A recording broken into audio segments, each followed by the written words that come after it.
ಅಪ್ಪನಂತೆ ಯಾರೂ ಇಲ್ಲ, ಆಜ್ಞೆ ಶಿಕ್ಷೆ ಜೊತೆ ವಾತ್ಸಲ್ಯ, ಹೆಜ್ಜೆ ಹೆಜ್ಜೆಗಳಿಗೂ ಧೈರ್ಯ ಹೇಳಿಕೊಟ್ಟವೋ ಅಪ್ಪಯ್ಯ. ಅಪ್ಪನೆಂದರೆ ರೋಮಾಂಚನ, ಏಳು ಬೀಳುಗಳಿಗೆ ಸ್ಪಂದನ, ನನ್ನ ನೆರಳಾಗಿ ಗಗನ, ನಿತ್ಯ ಚೇತನ ಜೀವನ.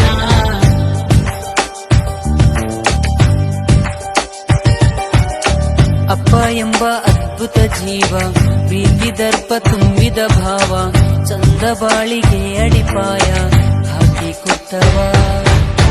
ಅಪ್ಪನಂತೆ ಯಾರೂ ಇಲ್ಲ, ಆಜ್ಞೆ ಶಿಕ್ಷೆ ಜೊತೆ ವಾತ್ಸಲ್ಯ, ಹೆಜ್ಜೆ ಹೆಜ್ಜೆಗಳಿಗೂ ಧೈರ್ಯ